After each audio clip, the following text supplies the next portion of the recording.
Hello and welcome to Pot of the Dead, the internet horror film club that nobody asked for. I am your host Nicholas, and as always, I am. God damn it! Hold on, I gotta start over. No, you don't. Keep going. No, what was it? I'm here with. No, this is our 50th episode. I have to fucking do this properly. Yes, you've had 50 chances. Oh my god. Hello and welcome to Pot of the Dead, the internet horror film club that nobody asked for. I am your host Nicholas, and with me, as always, are the two final girls, Stephanie Hello. and Natasha. Hi. See how much easier and smoothly that sounded compared to the previous one? Yep. On today's episode, episode 50, we've made it 50 episodes of our standard run.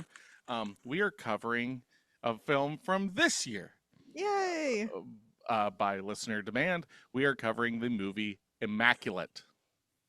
Which is a 2024 American horror film directed by Michael Moen and written by Andrew Lobel. It stars Sydney Sweeney.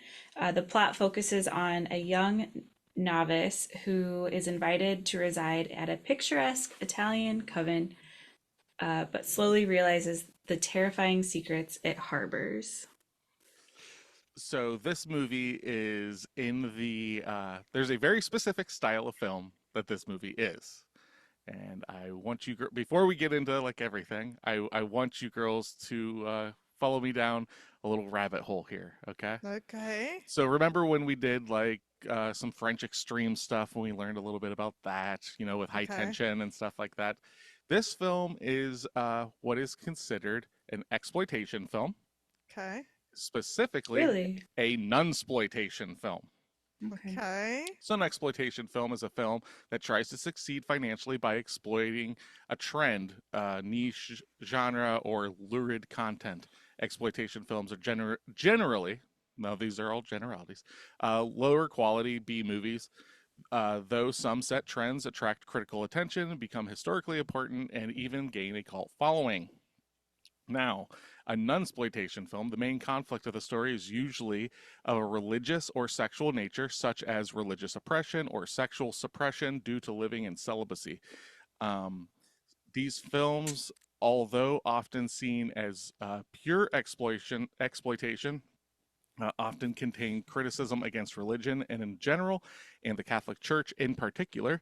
Indeed, some protagonist dialogue voiced feminist consciousness and rejection of the subordinate social role. Many of these films were made in countries where the Catholic Church is influential, such as Italy and Spain. Okay. So the elements of religious guilt allows for lurid depictions of mortifying the flesh, such as flagellation, Yeah.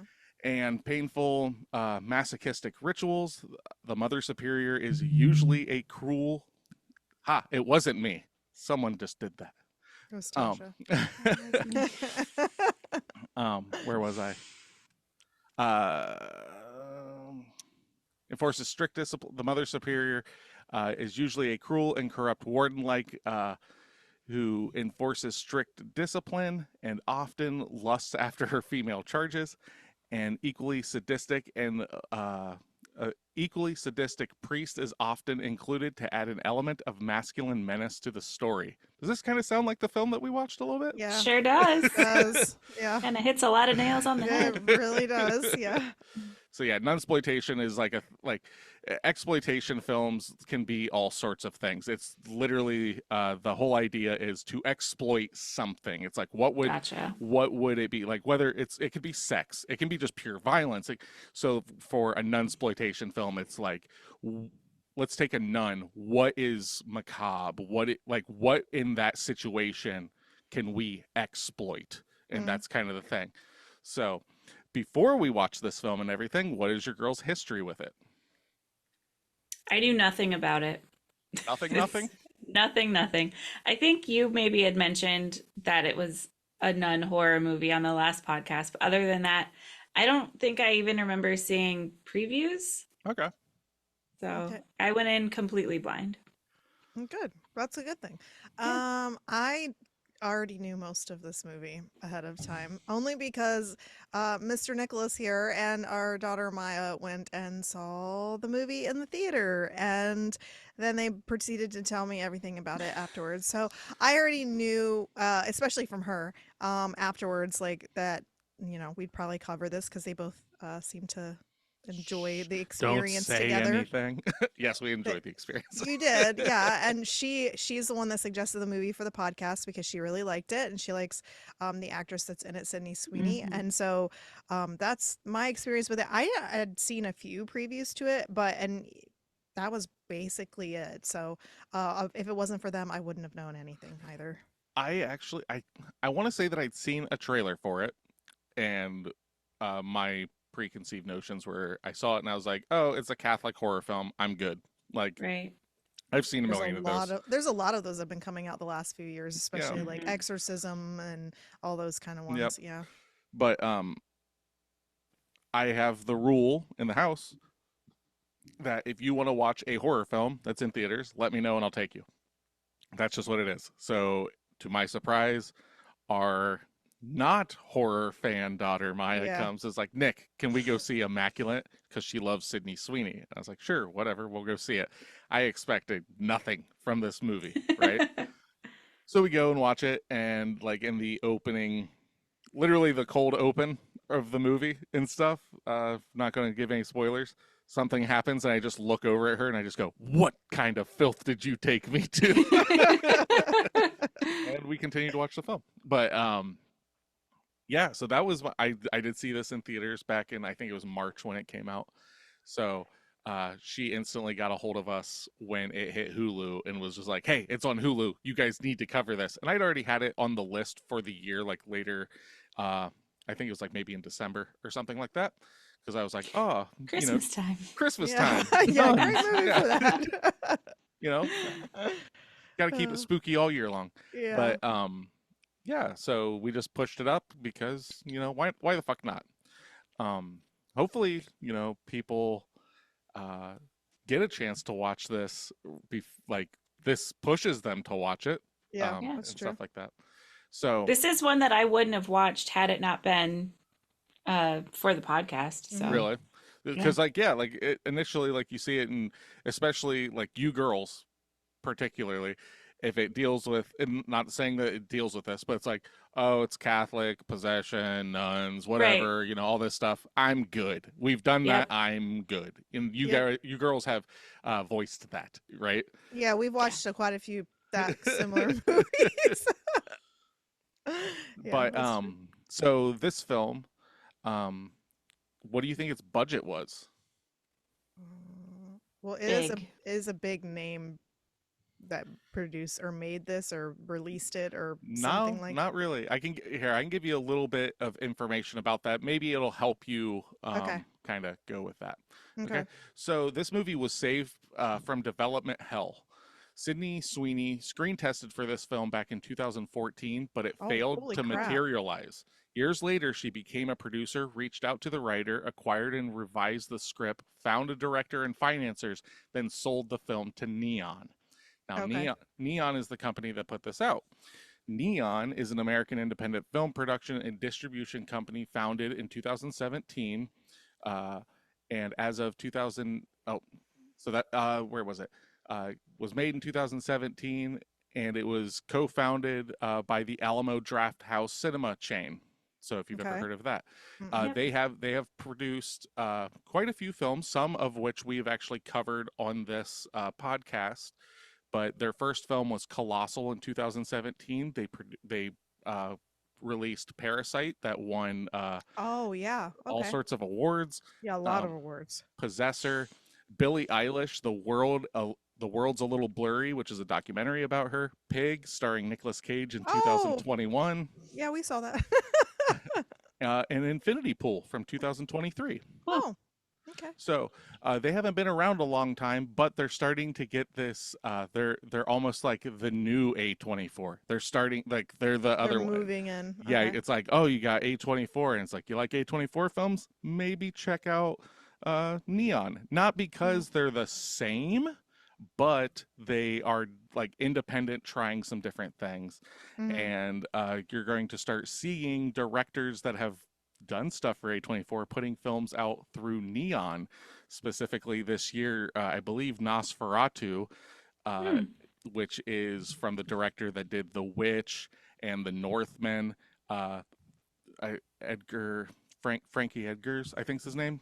Um, that's coming out through Neon, I believe, later this Okay. year. So Okay.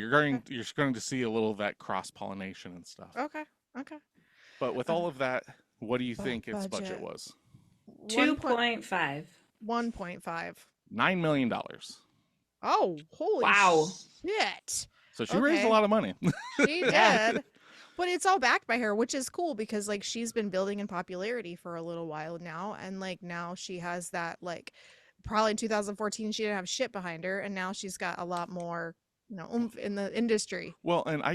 I can't think of an actress or actor for that matter that in one year has done two polar opposite films that have done business in the movies. So like she was in that romantic comedy earlier this year. What was that with called? with Glenn Powell. I don't remember, and something about you. It's on Netflix right now. Yeah, it's like It Had to Be You. No. No. It Anybody But You. maybe that one's it. That Yeah, sounds something right. like that. And then Yeah. this. So it's like romantic comedy, nunsploitation film. Why the fuck not? Yeah. But yeah, so on its $9 million budget, what do you think it ended up bringing in at the box office? Mm.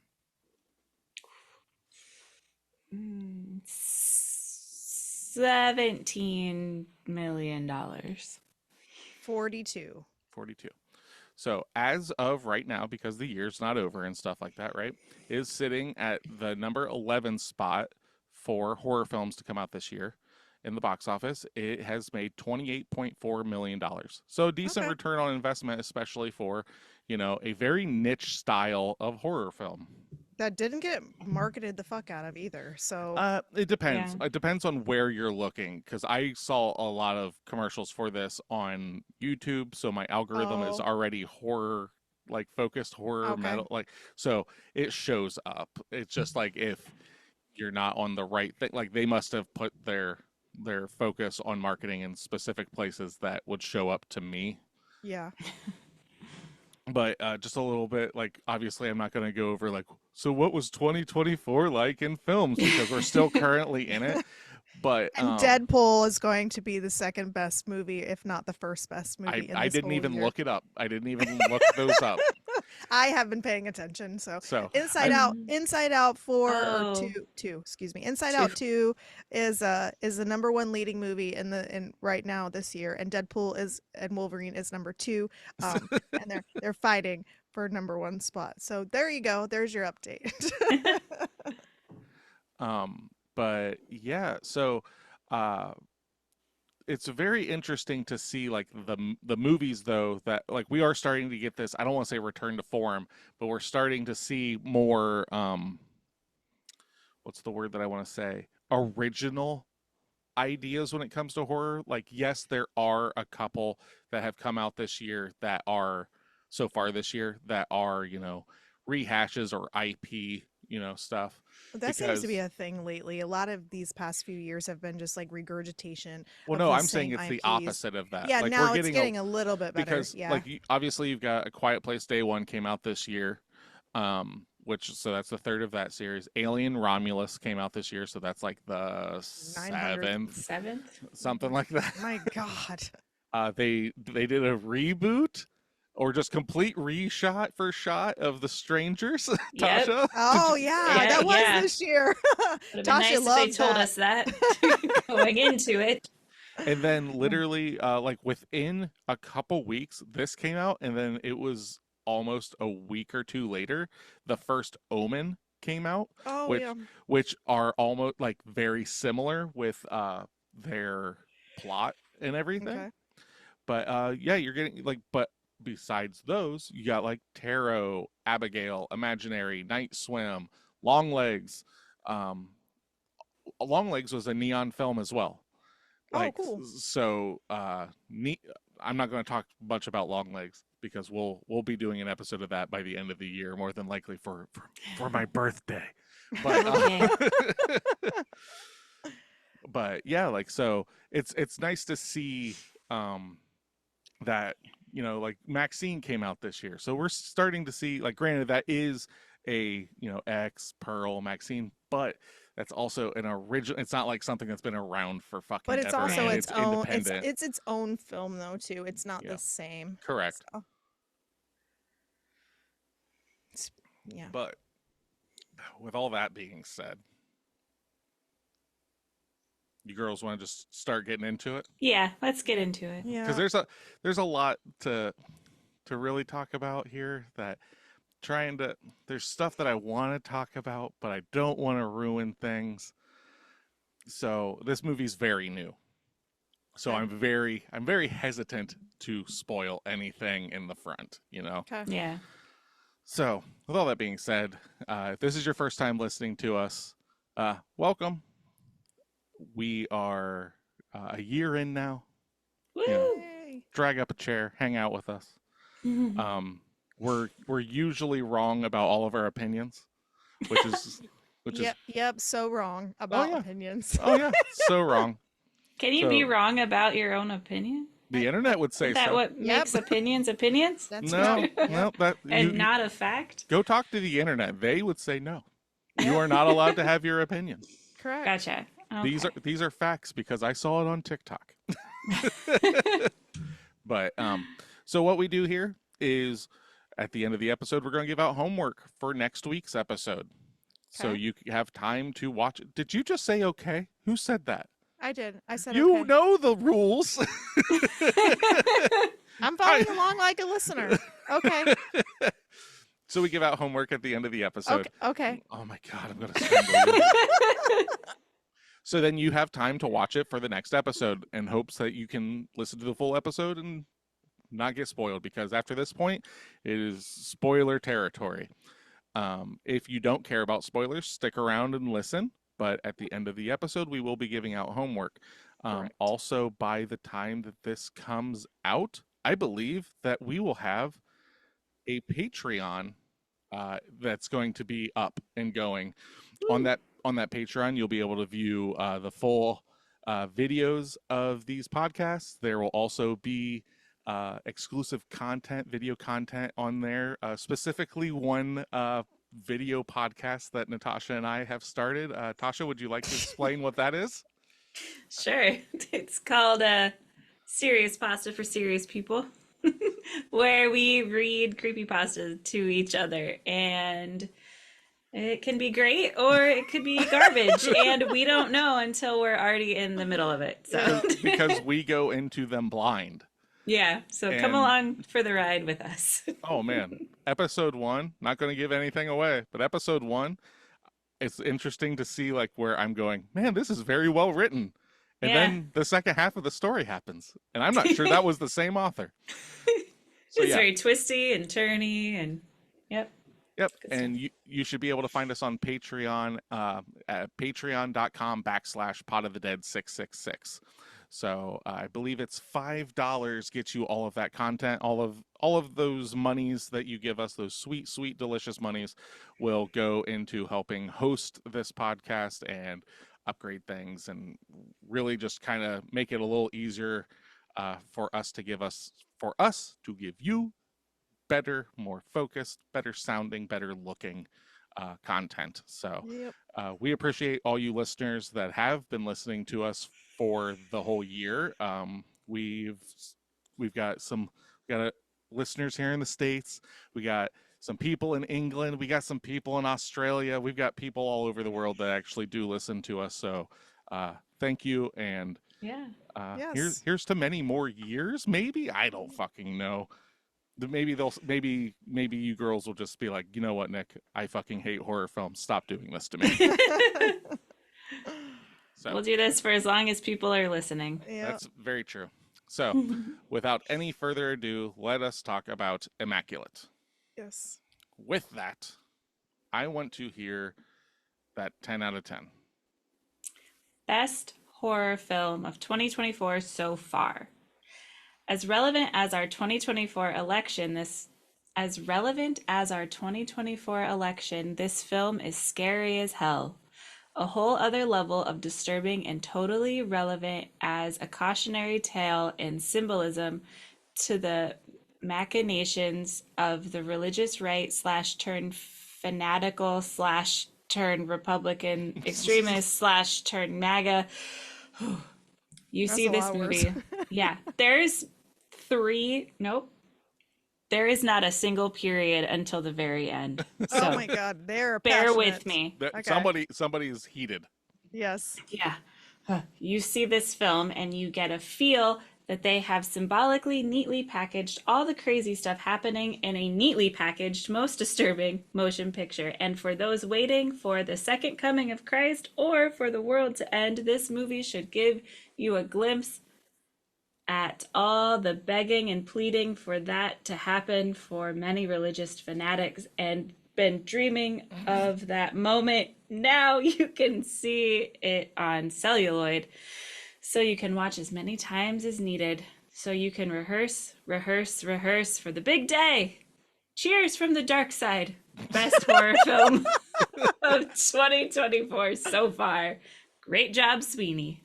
Yeah. Okay. Ooh. It would have been helpful if there's some periods in there. They knew how to Yes. use the backslash, though, it sounded. They Yeah. did. They really wanted to make sure we knew exactly the type of person they were talking about, which I mean, it's not where my brain went. What's that? The symbolism of the religious right Oh. / turn fanatical / Republican Oh, really? extremist / turn MAGA. I Okay. totally got the religious component, but to Okay. take it from the religious component all the way Okay. to politics. I was I about d- to ask this I question did. anyway. I did 100%. That was after Yeah. we watched the How- movie. how I was much- like, "This is so relevant." How much of this film is very real, Never mind. like very in your face about like post vote Roe v. Wade, and Yeah. then this is coming out, and the first Omen's coming out. So you didn't pick up on that, Natasha? No, Oh I my picked up on god!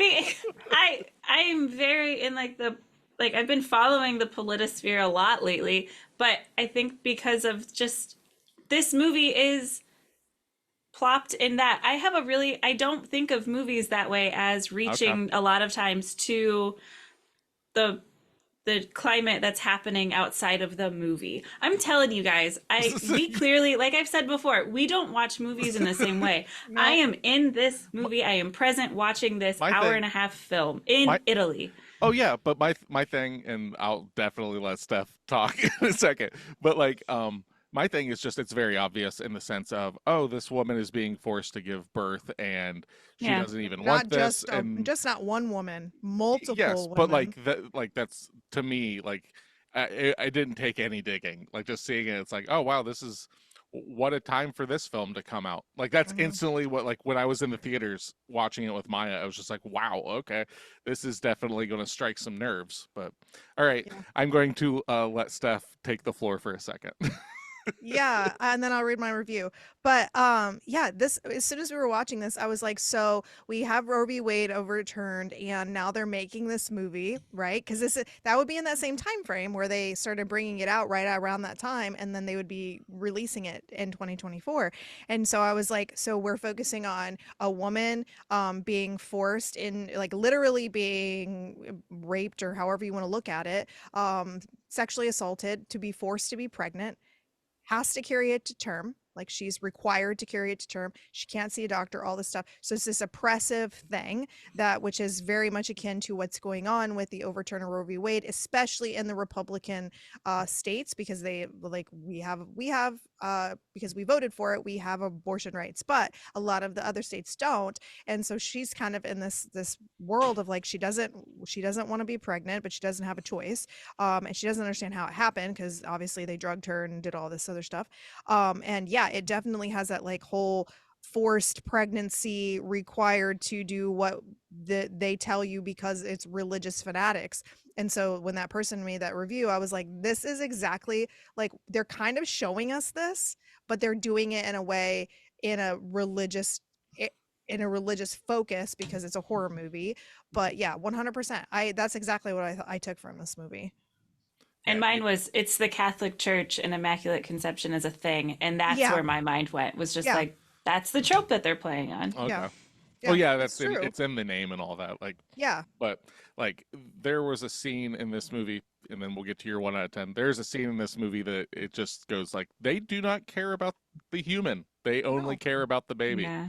Yeah. Like you can see her just deteriorating, and they don't care. Like it's not. That is so much the American Republican viewpoint on it. It's like the baby only matters when it's in the womb. Once it's there, then we don't want to help them. We don't want to help the mom. We don't want to do any of that.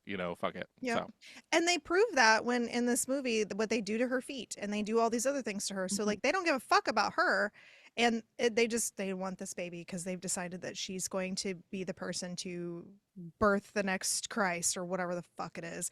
yeah, that's what their Yeah. intention is to bring Christ, like the second coming. But Is that's essentially.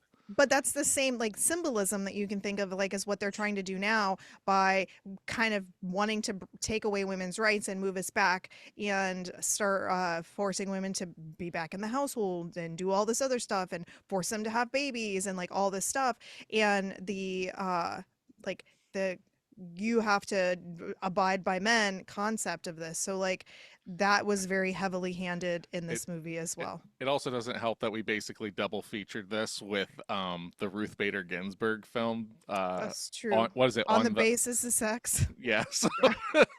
So Gotcha. it was very much a women's rights film double feature Yeah. at our house. So Yeah, it was. all That's right, true. let's see that Okay. 1 out of 10. Okay. That I can only guess. And I've not read.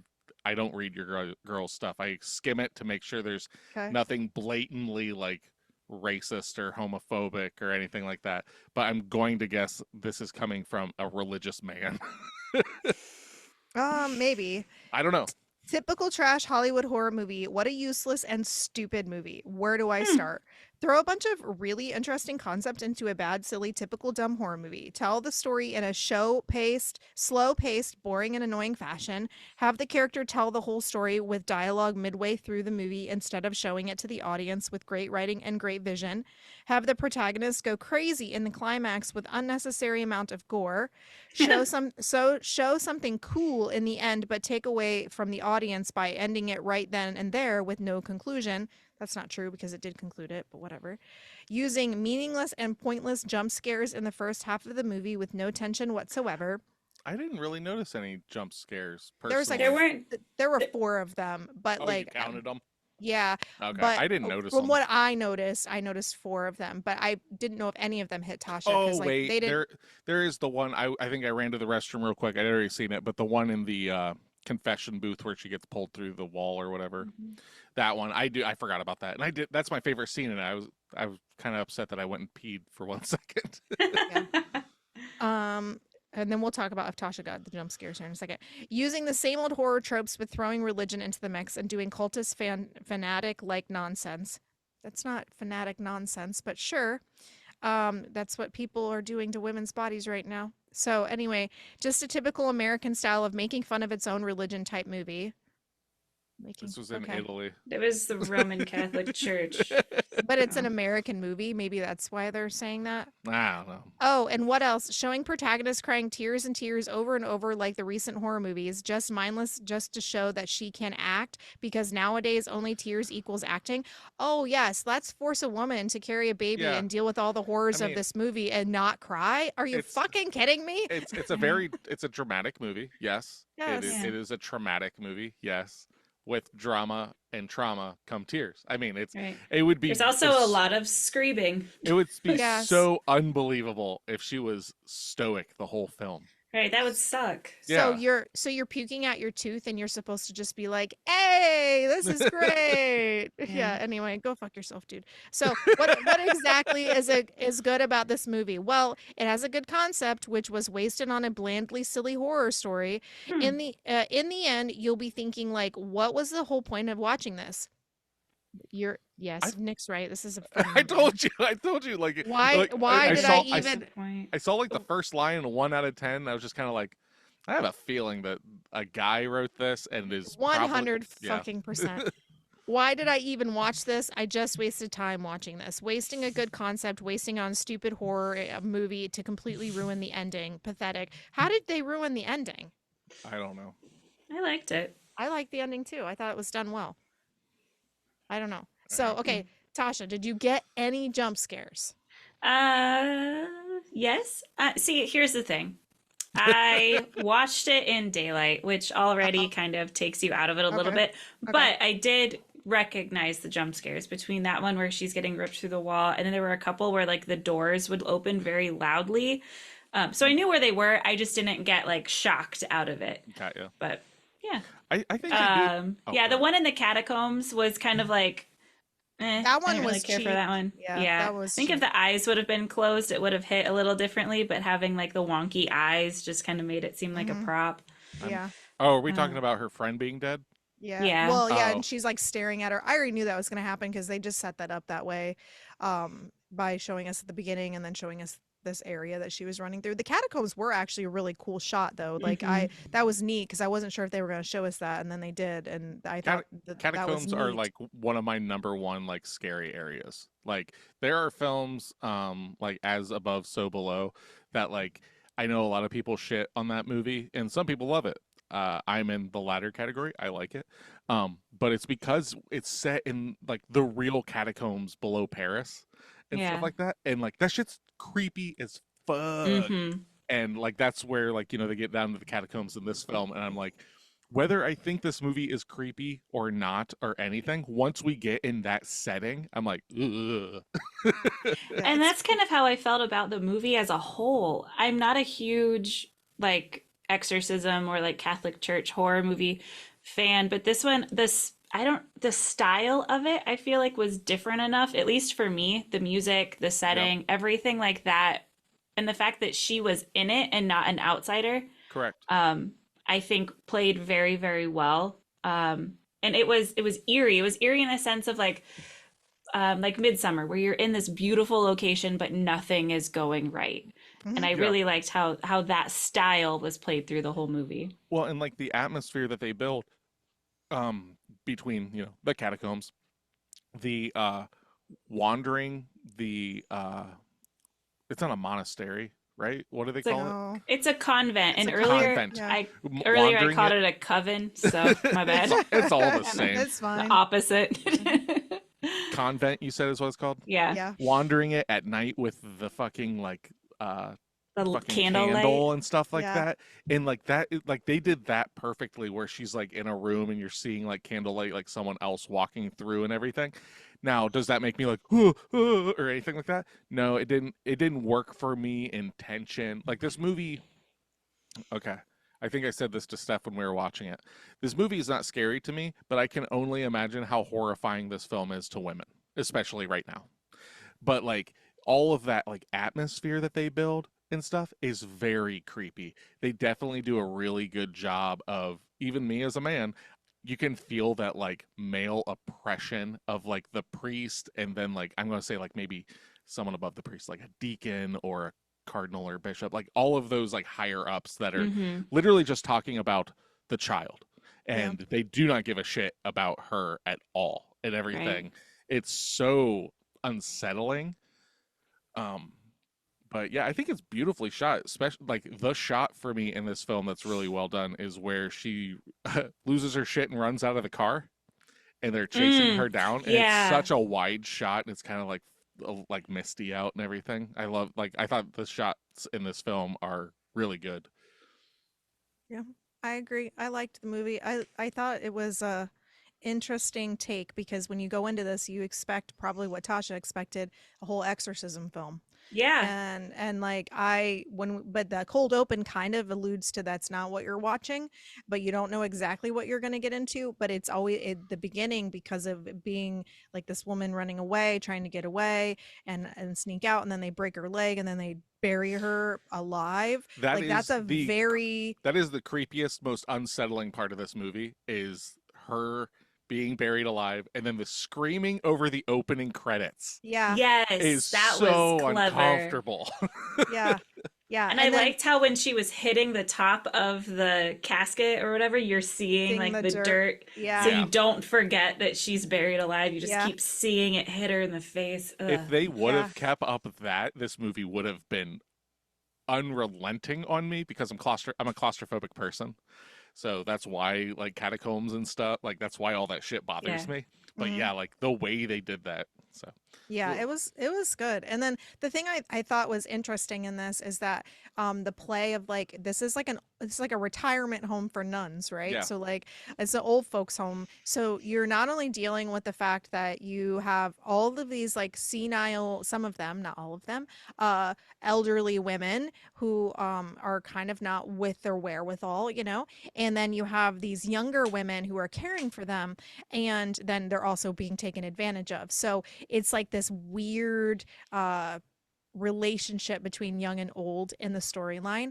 And I actually, the one crazy lady in this, which I thought was actually brilliantly like put together, which I wasn't sure what was going to happen with her, was when that woman walks in and she literally in the middle of the night cuts her hair off. And I was like, oh my God, imagine living with a bunch of dementia patients without any locks on your doors Yeah. and then that happening to you. And she like takes her hair and then she like goes and later on in the movie she like protects her kind of and gives her hair back in the form of a doll and she calls her a saint and like I was like she it was very eerie and creepy but also kind of like oh well she actually was like she worships her in a weird Well, way is what I took from it or they something. they she's beginning to adore her the way that the Catholic Church adores Mary. Mary, yeah. It's the exact same thing.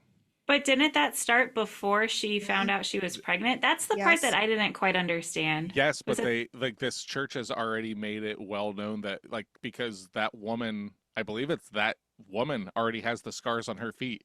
She Mhm. already knows the reason that this girl's here. Oh, That you're like right. that's what they do here, you know? Like even was it is it Mary, the one that is like really cold to her and everything? Like Yeah. Isabel. Isabel Yeah. wants to be that person. So there's there's a differentiation of people here that like are wanting quote unquote the gift, and you know like but uh, Father Sal says that he wants Cecilia to be it because she checks all the boxes that he wants. You know, so it's a very So creepy. interesting like like it's very interesting navigating that like when you look at like the characters. I like how there was tiny bit of science in it too. How the deacon, I think it was, mentioned like he was a biology student, I Mhm. think. So then there's like you see her like genes in her file and Hmm. things like that. Mhm. Like they tried to tie that into there was like some way that she got picked. I thought that was kind of cool. Yeah, Mhm. like and it's a little heavy-handed in that it's like there's just a file that you see get put into a drawer. It's like, oh, Right, with we're her gonna come back giant to picture on the the front of it. we're gonna come back and find that. Right, Like by no means am I saying that this is like a perfect film, but like at the right. same time, it's like I think it's for it being the style of film it is, and that they rope it into an hour and a half.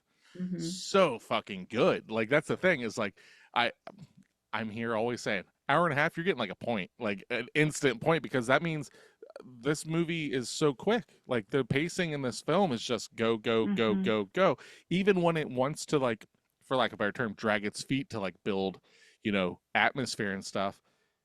The movie's gonna be done in no time. Like it's not a 2.5 hour film that's just like trying to like really build tension. It just kind of knows what it wants to do and it does it. Do Yeah. you guys have any idea what the red masked people are? The ones that have like the red stockings on their face? I think for the most part that those are just like the higher like Mother Superior and those like the real matriarchs as it were of the convent that are like working with Father Sal. Is it like a cult within the thing? I So think like so. almost, yeah. Yeah, because they don't. I love the imagery of them. It's Hmm. super fucking creepy. Yeah. Like when you just see one up in the window, or you Hmm. know, like yeah, that shit's cool. But yeah, they And don't. were they up in the window? I just thought of this. Did she see those two up in the window right before Isabel jumped off the window? I can't remember off the top of my head. My brain was telling me yes, Yeah, I wonder if they had anything to do with that, or if Yeah, she just did it on her own. Yeah, and 100%. I think that she didn't fall to her own death. I think they pushed her, you think they probably. pushed her? Because she kept Yeah. saying, I'll try again as they were pulling her out of the Oh, bath. Yeah. yeah. I didn't pick up on that part. Yeah, yeah, they Yeah. totally killed her then because it's not that they killed her because they don't like her or anything like Mhm. that. They obviously like her. She's a Th- threat. She's a threat to their Messiah coming Yep. back. So yeah, that Yeah. makes 100% sense. Mhm. Um, so Tasha, real quick question here. Did it have enough face smashing for you? I knew you were going to ask this question, and I've come prepared to answer. Yes, it had enough. I thought Isabel's was very effective, and I didn't care for when she was like hacking at the Mother Superior or Mother Yeah. Reverend, whatever. That was a bit much. There was a lot of blood in this movie, a This lot more than I expected. is very graphic. You get to see a tongue cut out of someone's mouth. And then You- it's just shooting blood That is everywhere. so effective when he gets stabbed in the neck. It is just coating her in blood. I think that that's so effective. And her nail falls off while she's in Yep. confession, and you Yep. see it. Yeah, nail stuff and teeth stuff are two things that gross me the fuck out, and this movie does it. The Granted, it tooth didn't bother me. doesn't bother me because she's just spitting it out. You're not watching it get ripped out, Right. but she's pulling her nail off, and it's so slow. She's Ugh. like playing with it at Yeah. first and then pulls it off. Yep. I wonder, like, I was thinking that probably has something to do with the fact that, like, whatever's inside of her is, like, killing her body. Yeah. Well, because Also. they make it very well known that it is not the Messiah. Like I mean, they don't make it very well known. Well, clearly, it's not the Messiah. It's the Antichrist is what is being born. Oh, Because- so that is kind of like, and that was the thing that I liked about this movie was they never really, at least I didn't catch on. They never really alluded to it being like an omen, Well, they or say- I feel like that's how Rosemary's Baby is. Yeah, it is. The thing that draws the line, like that I'm able to say yes, it is the Antichrist, is there's the writing behind the mirror or picture or The whatever picture. that is an excerpt from the Bible that says that the devil will mask himself as an angel of light and stuff like that. So that could be either a reference to the Father, Yeah, that's what I took it as. Same or- here. or that it's talking about, and if that is the case, that he is facilitating the birth of the Antichrist, right? And I saw it as he is not doing this. He's doing it for his good, supposedly, but like this baby, whether or not it's a human, a clone, the devil, it's still born out of somebody not wanting it to happen. So Gotcha. regardless, like, so the guy that's doing it is doing it against the mother's will, Yep. where he's still the bad guy, but That's- he's Yeah. kind of presenting himself as the good guy. Yeah. Because I saw it as like nobody else in this convent really knew how she became pregnant, how it happened, except for the three people that she then killed. Everyone else is Yeah. just like, oh my God, you're basically Mary. Yeah, the cardinal, I don't think 100% knows, the one that she strangles with the rosary. I think he does. He You think totally so? does. You do? Yeah. You think so? Well, Oh, you think? Because like I know for a fact the deacon Enzo, the one with like the mustache that like is like with the heated Drives the brand car? and stuff. Yeah, him. Obviously he knows. Obviously the father knows, and like the mother superior. Those three Yeah. know. Like That's true. you'd have to think Maybe that those three maybe know. he doesn't know then. But but the other one where he keeps asking if she's ever slept with anyone. Oh, Correct. Yeah, yeah. because like he doesn't know. Like I think that like father and deacon and mother have all just like kind of duped him in a Right. way, you know. that's true. But what was Well, I gonna say? my favorite thing was like, well, what? Like, she didn't want this to happen to her, and he was like, well, God didn't stop us or whatever, and I was Yeah. just like, yeah, and he also doesn't stop you from getting fucking murdered by this lady because she fucking just like that's what I liked about this. This is like hey, I'm gonna take advantage of you. I'm going to literally force you to carry the Antichrist or whatever you're carrying, and then she's like, fuck you, I'm going to get my end however I choose to, and she takes it into her hands. So she's like it's like a revenge film. Nick was like, is this like John Wick for women? And I was like, pretty sure John Wick wasn't forced to carry a fetus and against their will and like all that. He's like, well, yeah, but what about the dog? And I was like, Dude. A man's dog is like a woman having to Fur carry a ba- fetus. fur to baby, term. right? It's fur babies. Apparently. And I mean, Apparently. and if you look in the background, in the final scene, right, you do Yeah. see the baby, right? And we'll get Yeah. into that in a little bit. It looks kind of furry.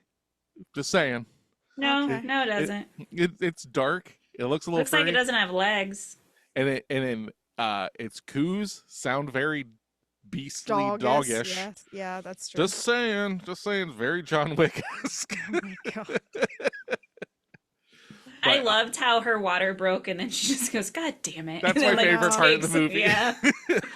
She takes on the world while in active labor. That's insane. Yeah. That's fucking crazy. And I think they do a really good job of it too. Like they don't forget that she's in active labor, but they also don't just like do it nonstop. Like, Yeah. all right, we go a little bit and then we get that searing pain. The sound, yeah. Yeah. The sound was really effective. And I've never been in active labor, but yeah, the sound I could only imagine conveying that searing pain that she's going through. Yeah. Mm-hmm. So Yeah. talking about that final scene, okay? So in an interview with Variety, okay, Variety asked, can we start with the ending of Immaculate? I won't spoil it for readers, except to say that it goes really hard. I want to talk about the riskiness of it and how far you go in your performance. It seems like you almost shred your vocal cords screaming. Yep. It was So- beautiful. So, Sydney says, I love finding places that I didn't know I could unlock, pushing the boundaries and the limits of what people expect to see from me. I wish that I had a formulaic answer for how I did it, but whenever a director calls action, it's just like a switch, and I allow all of Sydney's thoughts and feelings and emotions to disappear, and I am now whatever character I'm playing. I'm Cecilia at the moment. I don't like to rehearse. I don't plan what is going to happen. What you saw in Wow. the film's final moments was the first take. That's shit. impressive. I And- loved that scene. Mm. And then they went on to ask, why are you interested in horror movies, generally speaking, let alone one that pushes this far? I thought this was a very interesting response. She says, I always want to do something new. I don't want to do the same thing over and over again. It's a lot of the draw, character discovery. I love Cecilia's journey, and I love the emotional trauma that she goes through. And being in the horror genre is fun because in that genre, there's no limitations or boundaries. I always find it so funny. Okay, shots are going to be made at us, okay? I always find Okay. it funny when people pick apart a horror film's rules or its storytelling. I'm like, it's a horror film. You're just having fun. It's not a movie for the Oscars. You know that going into it. We want to create something good, but it's fun having characters that can go to such extremes, absurd places, and people don't question it. It's kind of true. I mean, Right. but at I the don't same- question it. yeah, exactly. I question everything. So, but yeah, that's true about horror movies. They definitely can take you different places that a lot of other genres can't. But I don't know if I agree about the whole not award winning or whatever she said because Well, I mean, I think she's just talking about the genre in general. It's like you go Yeah. into it and like it's a horror film. Like we're here to have fun. We're gonna make something crazy. But the thing that whereas like shots fired and stuff, not gonna pick it apart or whatever. When Yeah. she gets her feet branded, you were like, that doesn't make sense. It would yes. put her through too much stress, and if they care about that baby, so that's why I Yep. brought it up. It's true. I think that part though shows the imagery of they really don't care about her The body. body. Yeah. Right. I agree with that, but my idea was like, well, if you don't want her going into preterm labor, why are you doing this? Because this They can put don't you know into about preterm labor. So They don't understand what happens. It's men. It's men and women that have never given birth. that's true. Realistically, like if you think about it, like Yeah. like Tasha's right. They're not gonna fucking give a shit about that. They've already shown how many stillbirths and like you see like all the fetuses and the imagery in Yeah. this film is really cool. Like I really like a lot of this stuff. But let's go back, right? Go Okay. back to the Okay. end of the film. Her screaming, losing her mind and stuff. That's a first Love take. it. They did do a couple other takes with different camera angles and stuff, but the first take is what they kept, which is That's awesome. insane. Yeah. I love mean, how it's right on her face, how it just keeps going. It's so good. and Yeah, then you the just whole- love women screaming in your I face, do. don't you? Because this I goes do. back to Midsummer where all the girls are Yes. together screaming. What is it with you? Because face smashing women screaming into the camera. okay, not so much face smash. Face smashing No, is you not on the love same face level smashing. as women screaming. Stop but lying to the listeners. that type of like animalistic, just pure emotion, no holding back. I don't know if I could I was ever about to get say, to that point. Is it because you're jealous that Yes. you wish you could release like that? It's not, I wouldn't call it jealousy. It's pure like adoration, if we're Have going to you use that ever word, thought about that an becoming a actress nun? can do that. Oh my God! That's Did what this it would movie take. just convert Natasha? Like, was this like a weird ad? Like, you just want to Right. scream? Think Oh about my God. becoming a nun. Be a nun. Hate your Yeah. life so much. You'll want Yeah. to scream to the Yeah. heavens. But yeah, it's just it's pure. It's beautiful how they can take their minds to that place to just, like Sydney Sweeney said, shut off everything Yeah. and let it rip. Essentially, this type of scream is so different from like a scream queen scream. Correct. Yeah, Yes. this is primal. This Yeah. is primal. Yeah, that's the perfect word. It's pure rage. It's pure just.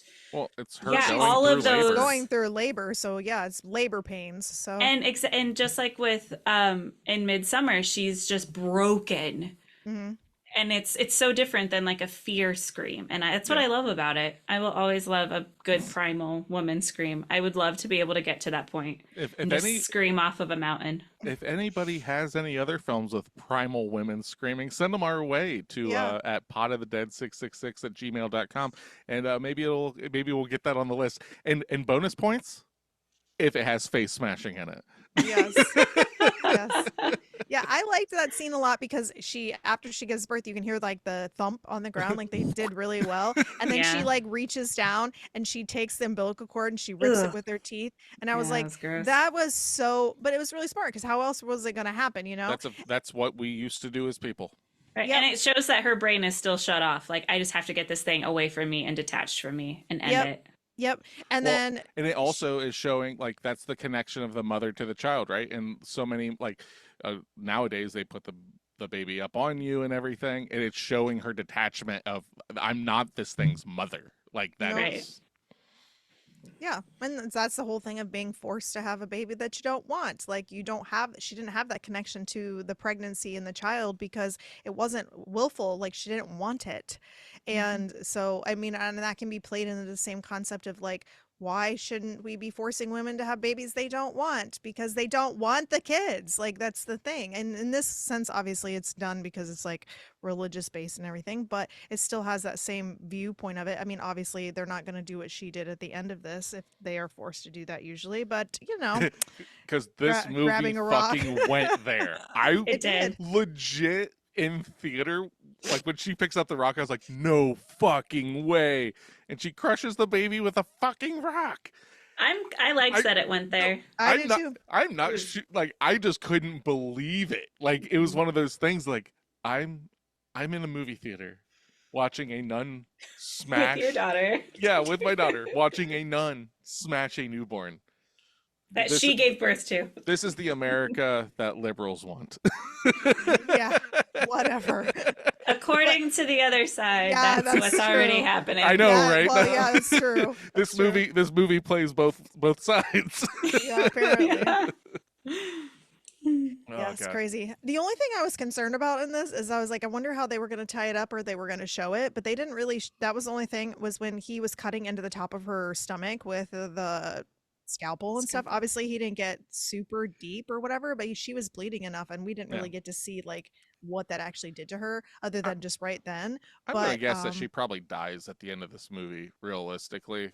'Cause Like, where can she go? She's where- in the middle of nowhere. and Yeah. she's bleeding out. Like, she's given birth. She's also had the lower part of her uterus cut with the scalpel, stuff like that. Like, she's fucked, like super fucked. So, yeah. I think she dies. That's my. Do I want her to be dead? No. Well, I But think that's why they're leaving it open ended. Is like you Yeah. can draw your own conclusion, Yeah. and then like you can be hopeful or you can be realistic, and you can make your own conclusion. Because that wasn't the point of this movie. Like No. Right. you don't need that. The point of this movie was to go through her story, and then we already got what we needed. So, but yeah. Yeah, because she would still have to do like afterbirth stuff in this, and then she's bleeding out, and, like all this stuff they Gotta didn't sequel clean is the show. wound. Yeah, so the yeah, sequel to this is just therapy. yeah, Right. Lots and lots of it. So yeah. is there anything about this movie that you think they could have done better? This is my favorite movie in this style. Oh wow, okay. I really liked it. Like in this style, meaning Catholic horror, as Yeah. I'm just gonna coin it. Like, Yeah. okay. Mhm. Yeah. I don't know if can't they could think have of done anything. anything. I can't think of anything they could have done better.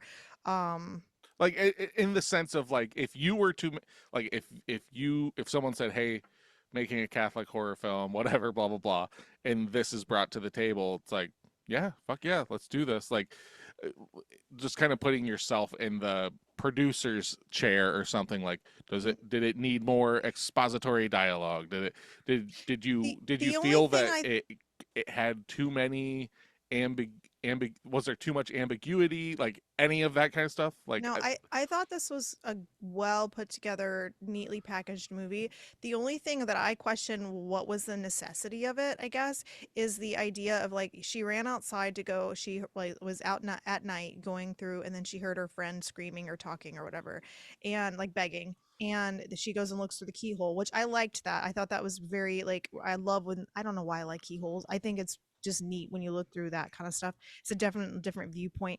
Um, but like they cut her tongue out, but then they ended up killing her. So at the same time, I'm just like, did they're they torturing them. Like torture. is that Yeah. what Yeah, the it's point just like is? it's like the Spanish Inquisition and all that stuff. Oh, okay. It's like You wronged us, so we'll torture you and Yep. then kill you. Okay. We torture the flesh to free the soul. Like that whole idea. So maybe they were dangling the carrot of like, well, they're just cutting her tongue out. Maybe they're gonna let her live, and Correct. then at the end, you're like, oh well, they really did just torture her to death. So like they gave you a false sense of security, I guess maybe. There is like that is a problem I have with this movie is like not that scene or anything, but like putting myself in the mindset of like everything that's gone on. And then you see your friend get their tongue cut out and you're just like, I'm going back to bed. Like there's a disconnect in my brain that like I don't know what as a writer and stuff for the film to make it get to where it needs to be, right? Because at the end of the day, it's like we're at point A and we want to get to point B. How do we get there? So it's one of those things of like, and we're also following her. Like the entire film, we're following her. She is our proxy through the film, right? We're not seeing stuff happen without her that I can think of. She's always Right. included in stuff. We're not seeing conversations away from her and stuff, right? Like it's always Yeah. following her. So, yeah, I'm not 100% But the sure. self-preservation thing makes Right. 100% sense. Like, why would you go Does and it? interrupt something like that No, when I'm not you saying already interrupt. I'm know? saying like not fleeing at that moment or trying. Like Well, to that me, it one woman makes. interrupted her, so like she was Okay. already watching, so we don't know what her intentions were going to be. Then that woman, random weird lady, shows up and it's kind of abrupt, and then hands her this hair doll, and she like Informs her that she will never escape. Exactly. basically, Right. So that yeah, old lady knows, and you yeah, see what can happen to someone who just talks back. So, Yeah, no, yeah. I fully like I'm not saying like that I don't understand that, but like in my head watching that scene onto the next scene, I'm like, you literally saw that and just went to bed? Like I don't even understand how that happens.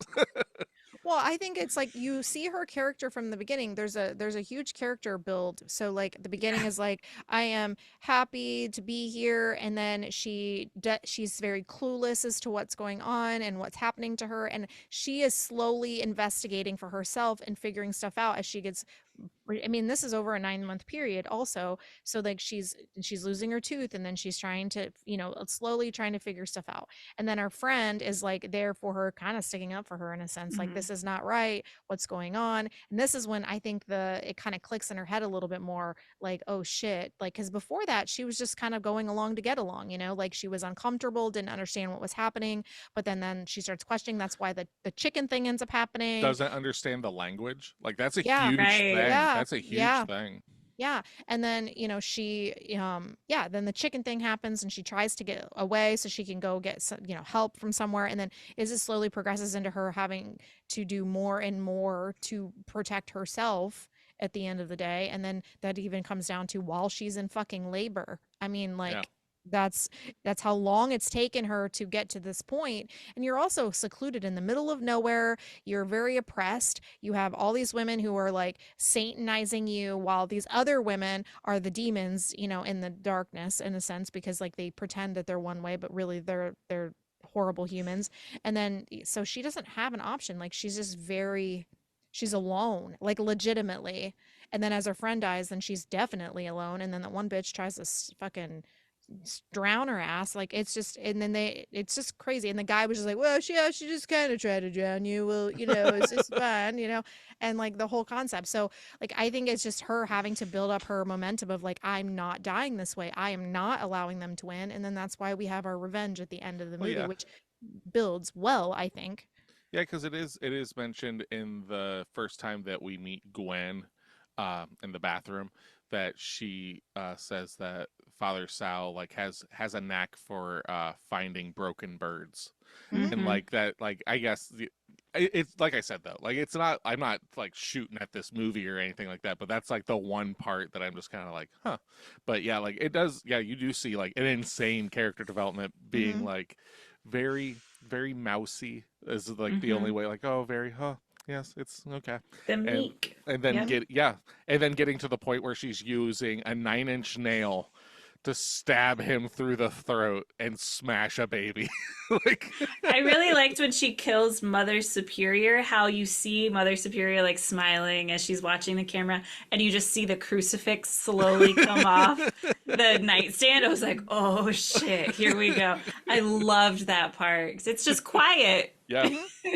yeah, I think like that's the thing.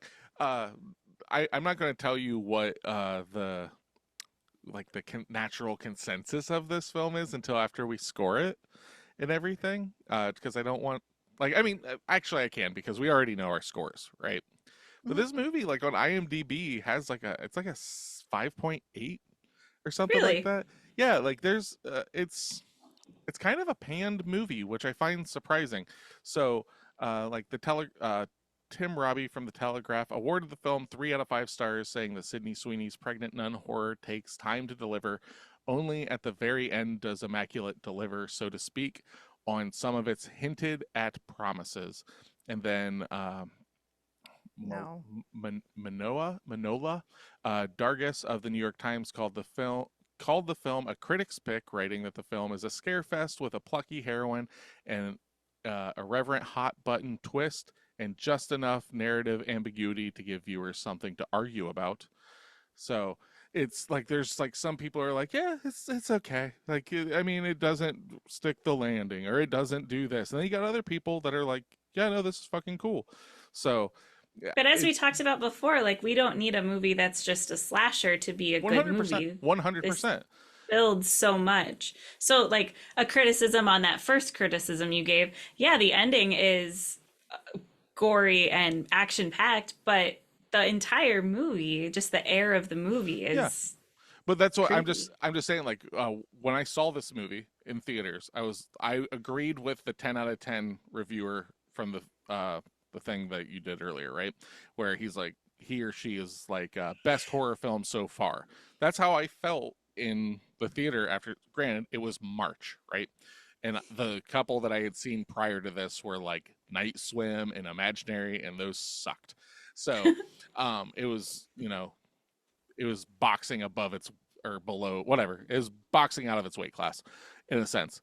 But like then to like see other reviewers, like some of them, and like, critics are critics, whatever. But like from like, New York Times and shit like that, like some bigger ones just kind of be like, meh. I was just like, really? Like, what the Yeah. fuck did you guys, what did you want? Because I think this movie did a really fucking good job But at how what, many of them were men I don't versus fucking women? know. I That's a am huge. That's curious I about am. that. Yeah, because I, like you said, this is definitely a movie that's going to resonate with women and having to be pregnant against your will and all these things that are. Yeah. If you are a man and you're not really into r- Catholic horror in general, and you're going into this maybe like I said we were with the whole idea that it's a possession film or whatever, y- you can't relate with our main lady because you're not a woman, and like unless you have that mindset where you're more liberal because that's what it is.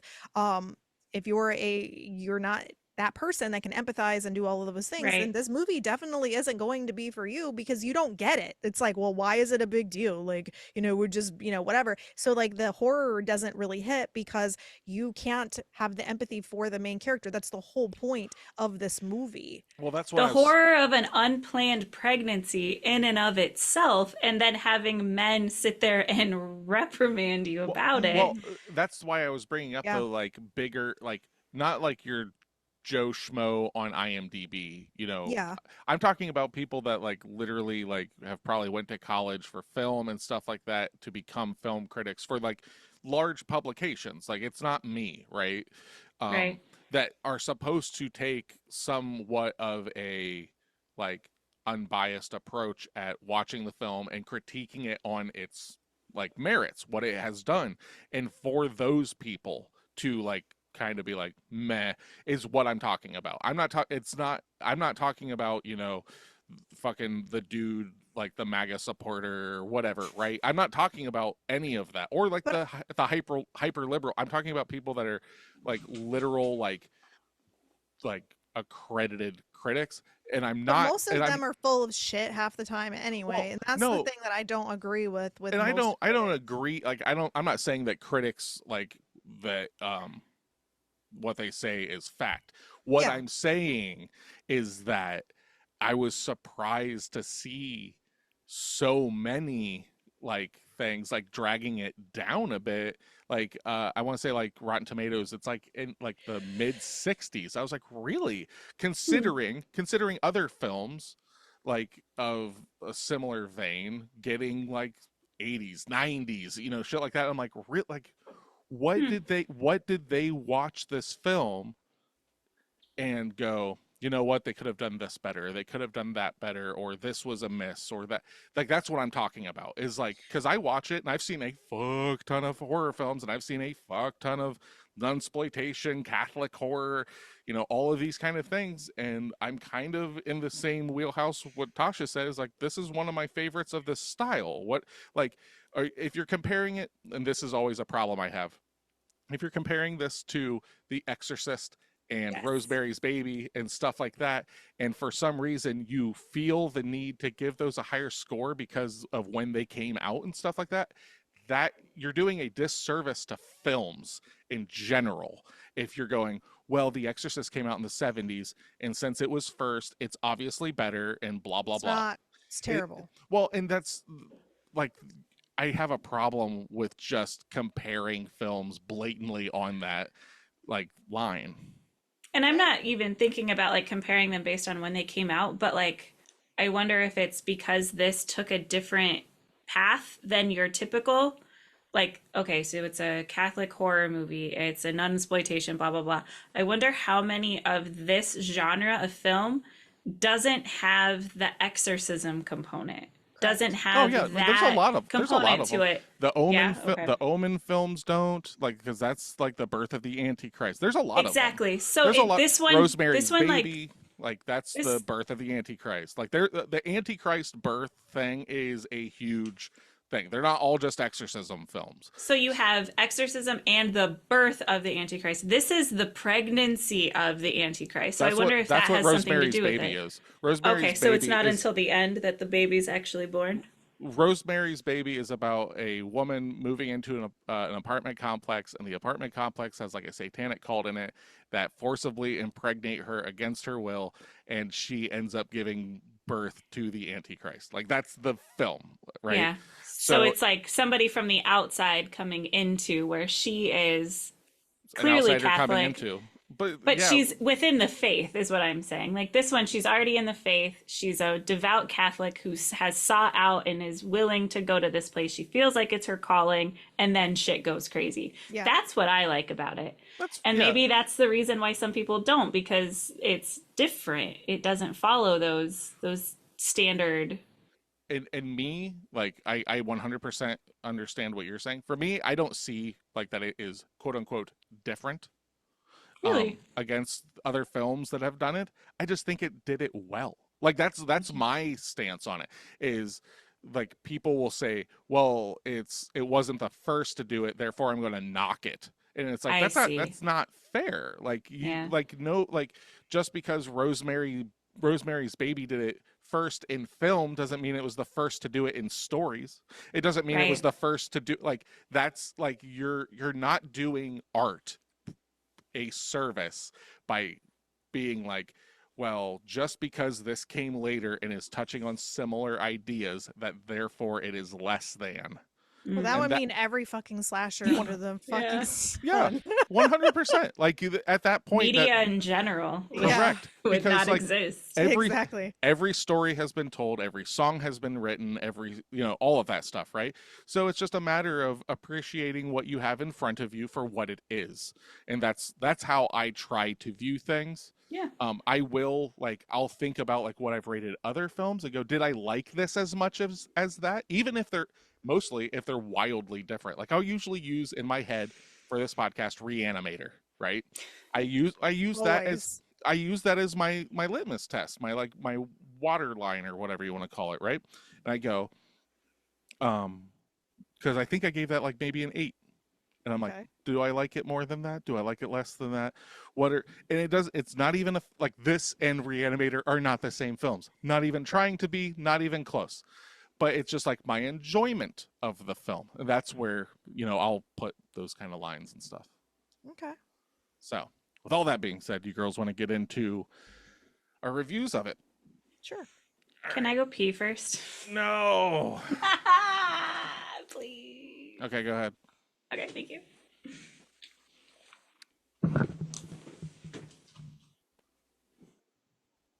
All right.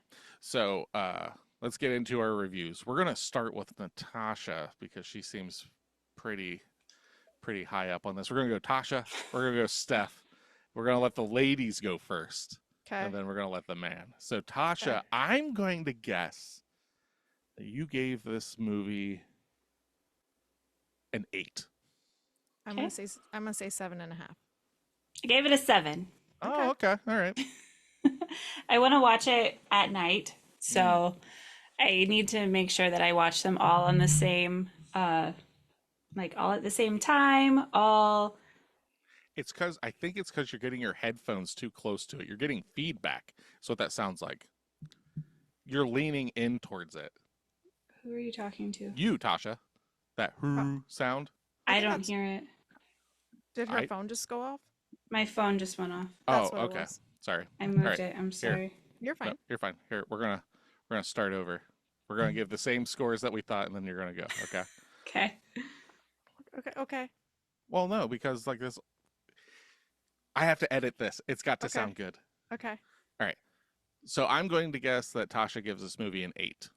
And I'm gonna guess a 7.5. So we I'm give it- giving it a 7. That's lower than I expected. And I think, like I said, I think part of the disservice was that I watched it during the daytime. So I need to watch it at night. But this is definitely one I'll watch again. I liked it a lot more than I thought I would. Going into it, it was one like throughout the week that I forgot about and then was like, oh shit, we have to watch Immaculate. Oh, that's the Nun movie. So it did really well. I really liked the sound. I liked the music, like of the nuns, like singing throughout the whole thing. That juxtaposition, of course, just like in Midsummer, like I said, between beauty and just complete chaos and gore is something I really like. Sydney Sweeney is amazing. I knew of her from White Lotus, and I loved her in that. So it was cool seeing her in this. Yeah, just her pure emotion was really good. The concept was good. Had this been, you knew it was a demon, blah, blah, blah, it would have been boring. If it was an exorcism, I would have checked out halfway through. So I liked it. It kept me interested throughout the whole thing. And the fact that it was an hour and a half was also nice. I know, right? See, it's because of your love of Midsummer that I thought that this was going to be higher. Honestly, That's fair. like Yeah. I just like I see the correlation between the two. And Yeah. I'm like, oh, this is a Tasha film. She's probably going to give it here. So, I agree. all right. So, Steph, I'm going again. I think you're going to give it an 8. Okay. And I think you're going to give it a 7.5. I did. I gave it a 7.5. God damn it! Yes. What? Tasha see- almost gets me every single week, honey. You See, are Getting just it. off of it. Well, I'm just I'm sorry, I was half a point off. God damn. Yeah. No, I like, was right on. again, Yeah. I like the reason I thought you would give it an 8 is because of its social commentary. Like I think that's what, like I thought that's why it would be higher. But Yeah. But you also refuse to give films high scores. exactly, you have to give it the Steph tax and knock it down a little bit. Yeah. Everyone knows this. I That's obviously true. don't. Yeah, you just think, oh, maybe this one time she'll actually. Yeah, no, no. Yeah, I liked the movie better than I thought I would. Maya was right in the sense of like she thought we would like it, and she really it's probably one of her favorite, if not her favorite horror movie. It makes sense. Yes, the social commentary is important to me. But I just thought it was a well packaged movie. It made sense. It was well written. It was well acted.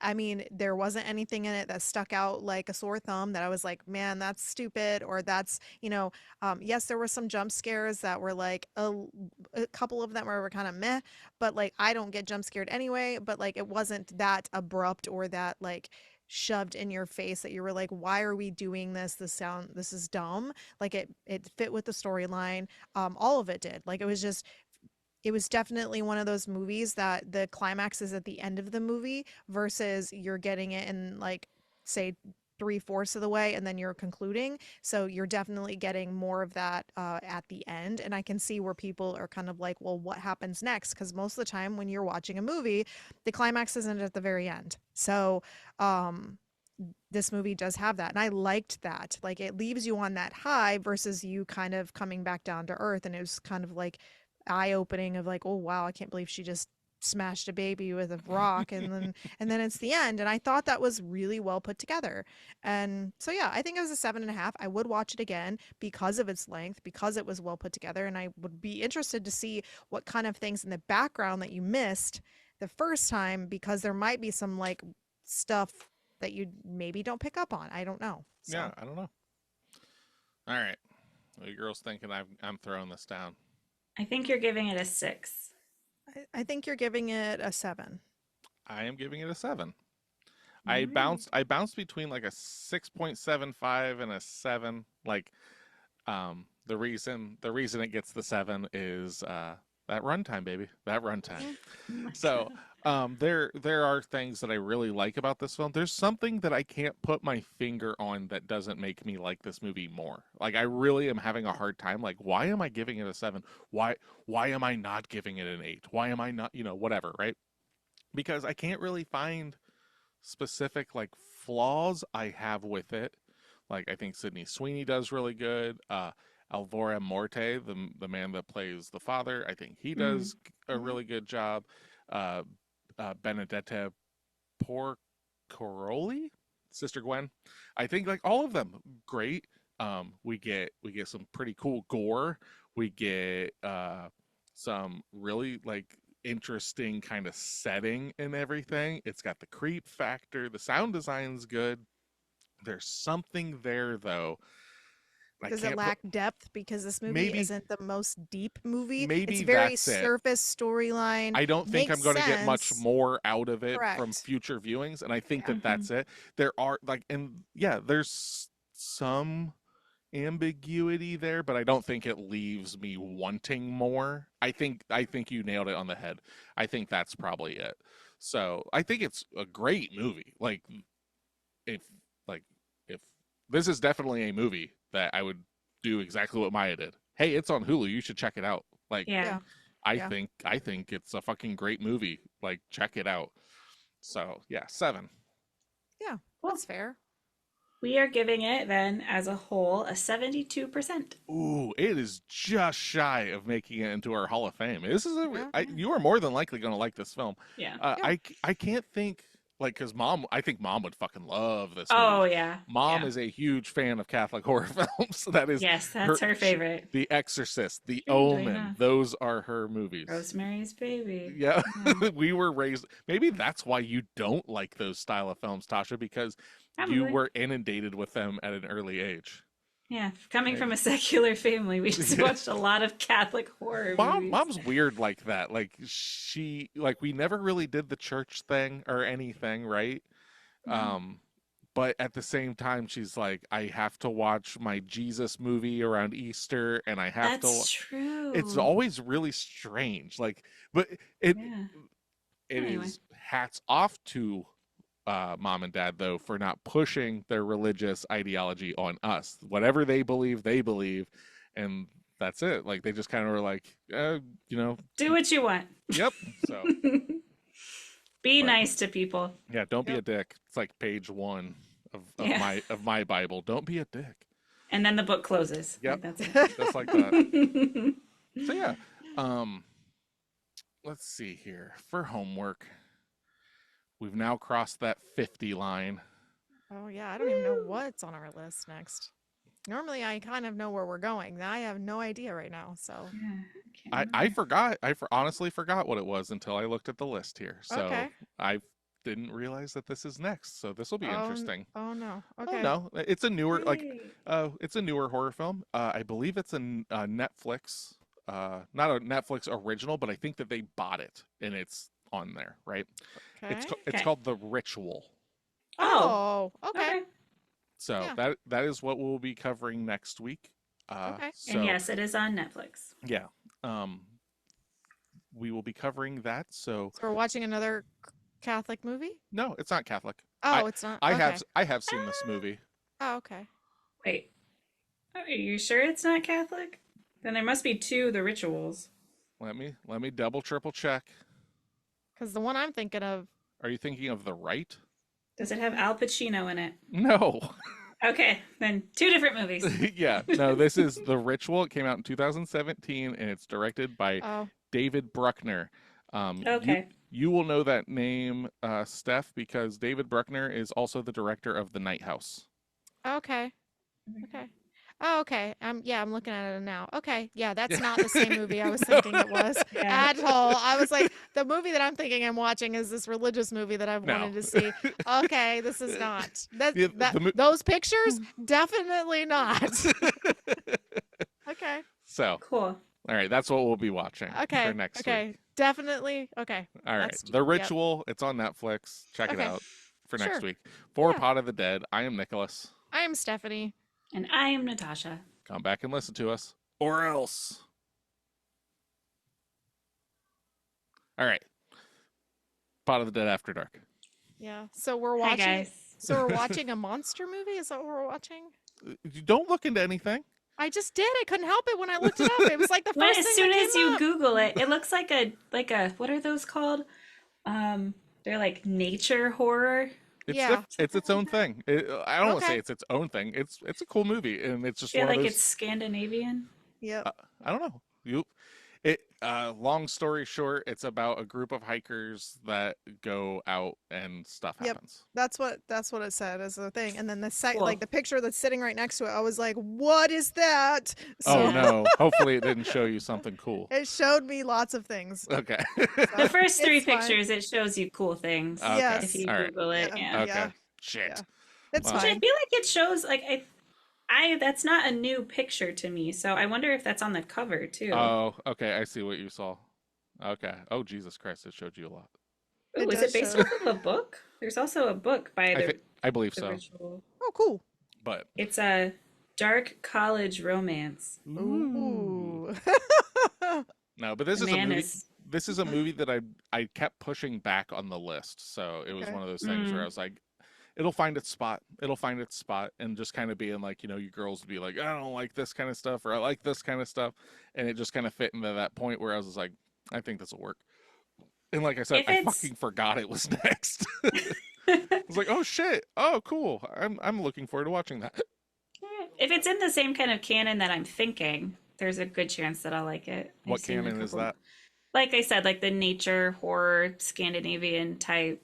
Well, yeah, horror. but what movies are you talking about? Um, I'm not going to answer your question. I'm just interested in your yeah. inquiry. There's one. I think it's called like The Egg or something like that. Hatch?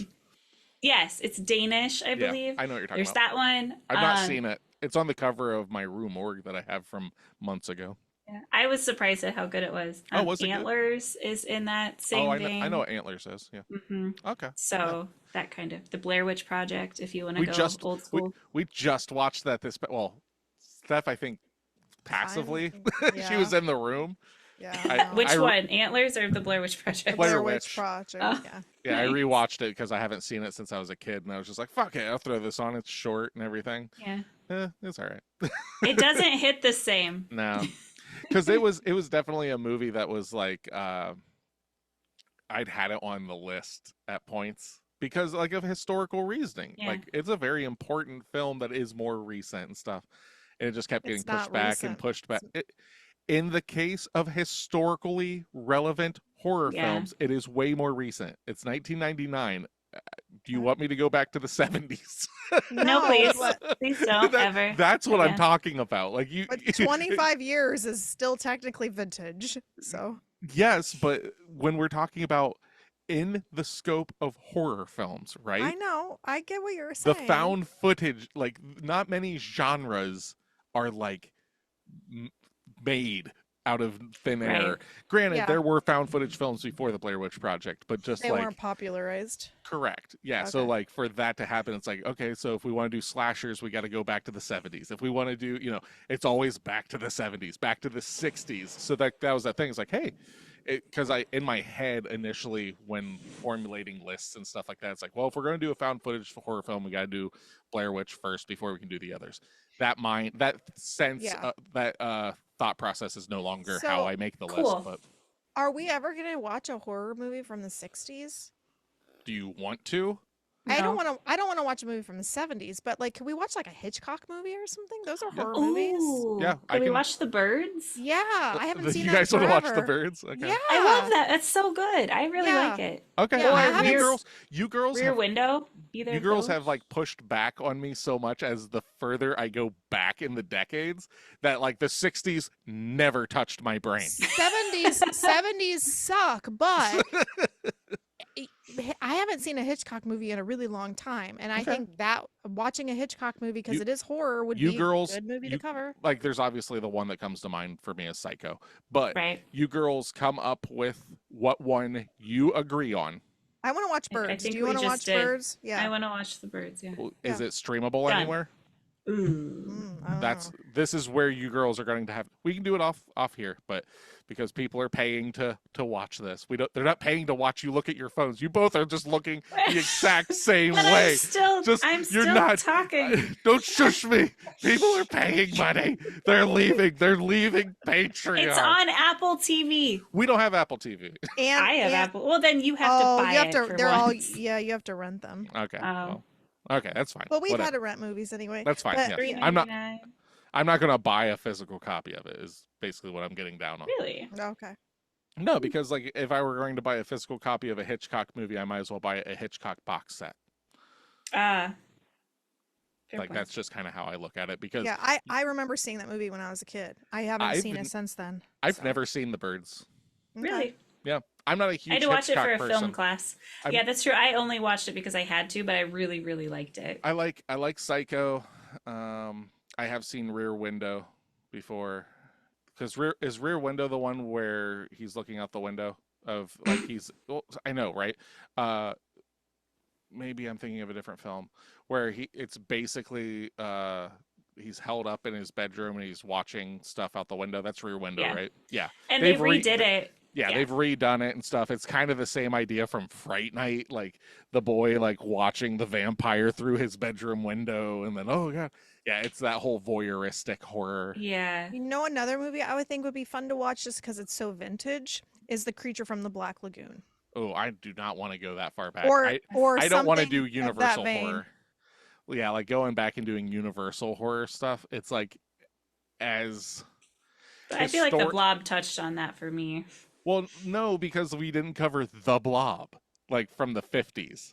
That's what I'm saying is like Creature from the Black Lagoon is like early 50s. Mhm. Yeah, because I was like, what is a popular horror movie from the 50s? And then that one came up, and I was like, I've never seen that And movie then you've got either. Frankenstein, which I think is the 40s. You've got Dracula, which is the 30s. The Mummy, The Invisible Man. So there is like I understand. Like we'll go with we'll do the birds and stuff. Okay. I'll get that into the listing relatively soon. I don't know where I'll place it, but I'll make sure it comes in before the end of the year, because I Okay. can't tell you what's where right this second. There's a movie called Cult of the Cobra. There's also like Batman versus the Spider Women. Oh, Yeah, Jesus. But it's not like the DC Batman. It's like a guy that's like Batman. Attack of the Crab Monsters. Like Yes. I know that like movies from the 50s are really cheesy, but Yeah, I that's where love you get your schlocky B horror.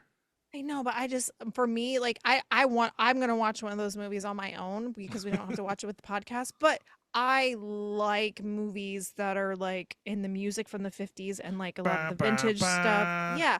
I'm just curious to see because I've never actually watched a movie that was a horror movie or whatever that was supposed to be based around that from that time period. So I am Well, see, like I like curious. a lot of the older like Vincent Price stuff.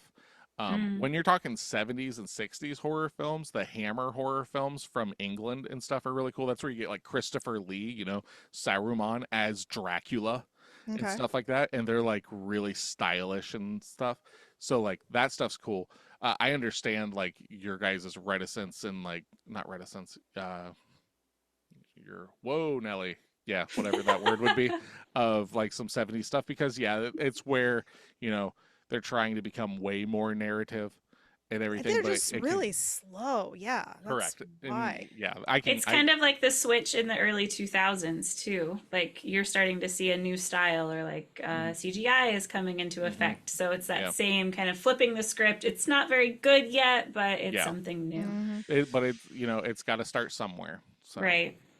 And also like in the 70s and stuff, that's where the 60s and 70s is where your more independent stuff comes in and everything. You're starting to see a lot more lower finance. That's where like the drive-ins and stuff, like, because that starts in the 50s, 60s, and 70s is where horror really starts getting its footing into not just being creature feature. You're starting to get more like ooh kind of stuff. And then the 80s with the home movie renaissance, that's where you just start getting fucked up movies. Mm. Like, so like you can literally just watch like how easy is it to get a film in front of people's eyes is where you start seeing like the germination of weirder and more. I guess I didn't think about that. Like movies were at home until the 80s or the 70s. Basically the 80s is like the big home boom. Like Oh. there might have been ways to watch films at home prior to that by doing like literal reel-to-reel 35 millimeter. But like you have to understand in the 80s with the VCR showing up in people's homes, those tapes when they were coming out were like $100 because it was, shit. it wasn't easy. Like it was a very hard thing. Like I remember when I was a kid, a film would come out and it would come out on VHS like a year later. Yeah. Because it would take such a long time for them to get it, completely done. Now, especially with it just being like video on demand, a movie will come out, and if it sucks really bad, it'll be streaming the next month because they're trying to recoup their money. I'm looking at you, Borderlands. Like it literally Yeah. is already on video on demand. It came out last month. Wow. Yep. It's not mhm. Yeah, it says right here that the first home cinemas were created in silent 16 millimeter film projectors in the 1920s to the 40s. And then in the 50s, home movies became more popular as Kodak 8 millimeter film cameras and projector equipment became more affordable. So we're still doing projector stuff at this Right. point. In the 70s, Sony introduced U-Matic, the first consumer grade cassette recorder, VCR. And then in 1975, Betamax cassettes were introduced. And then in 1976, VHS home video cassette formats were then introduced. So in 76 is when it really started. It started, yes, but It it started. didn't get the boom until the 80s. Yeah. And there's a very And then the specific price reason. drops. And there's a very specific reason for that. And it's because and this is just how it works. It's insane. Like I don't know why I know this. But the reason VHS beat Betamax, VHS is actually an inferior component to Okay. Betamax, but it was cheaper to make. Oh, yeah, that makes And sense. the porn industry is Mm, what fueled that. So Yep. whichever direction the porn industry goes is what the home office goes, because the other one was Blu-ray and HD DVD. It's the exact same thing. There were two Okay. formats that came out at the same time, and the adult industry went with Blu-ray, and that's what wins because I don't know the logistics of exactly why, but that is what it is. Like I remember reading something about that a long time ago. And just like, that's very interesting that That is the weird. reason VHS beat Betamax is not because it was better. No, it's probably just consumably easier to make. Yeah. Like and that makes sense. Well, that's the same thing like going from records to cassette tapes, Mhm. and then going 8 from tracks were before yeah, that. 8, yep, and then going to CDs. So and now we don't. Do people even do CDs very much anymore? Like CDs, like not a lot of people buy not CDs. much. People buy vinyl because it's come back and everything. And there will always be a market for physical media because people are realizing that you can't rely on your favorite things to always be available Correct. on the Right. streaming service. That's true. That's why I have what I have here. That's so. Yeah, there- that Twilight wasn't on my streaming services, so Oh, my so heart, sad. my glad we heart own this. breaketh. I know. But no, that was like a big thing. I remember seeing on TikTok or whatever. A lot of people were like, it came into the social consciousness about 28 days later, and people were like, "Oh yeah, I want to watch it." It's not streamable anywhere. Like Nope. it's Oh. no. So like people were like losing their mind. It's like, yeah, I've got it. Like you can go buy it fucking about anywhere, guys. Like it's not hard. But like I don't have it. Like I bought the PS5, but I bought it on the cheaper version without the disc drive. I'm like, that's because you're a fucking idiot. Like Yeah. you should always have a way to what. Like if you let, I'm not calling them idiots, but if there's something that you like, you should always have a way to watch it that isn't reliant on a subscription. Yep. So yeah, Or you're just Yeah. kind of pigeonholed into only watching the stuff that They Netflix allow. decides. Yep, Yeah. Oh, yeah. pretty much. But girls, got anything you want to champion before we get Oh. out of here? No, No I haven't Yeah. had any luck the last few weeks. bullshit. So You watched that Ruth Bader Ginsburg movie. I guess we can talk about that then. You don't have to talk about anything you don't want to. Okay, what do you got, Tasha? I just started another book. So I finished one book about lying people. The last time I lied was amazing. Okay. High accolades for that one. I'm actually passing it on to a friend to read. And then she gave me a book called Never Lie. So I'm in this whole vein of people lying to people. But this one's by Frida McFadden. So it's my Oh, first. yeah. So you don't What's that, read. You don't read as escapism, do you? Ouch. I'm sorry. Like I just saw like what you said. I'm just like, man, I don't read things that are relatable. I really like the thriller vein. That's kind of what I'm in right now. Usually it's either like sci-fi, mystery thriller, or psychological thriller. And I've been really into the psychological thrillers lately. Okay. So this is my first Frida McFadden book.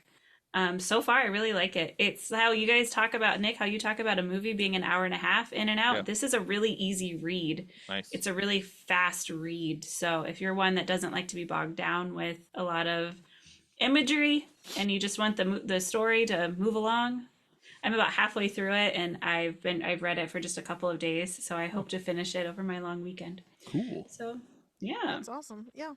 Yeah, my championing would be that I really went down the rabbit hole of finding as many metal releases that have come out this year and been working on my yearly playlist that I try to get built. So by the end of the year, I can make like a top 20 metal album list for the releases and stuff like that. I'm currently have like I think it's like 170 some different releases that have come out this year on my list. Oh my God. Yeah.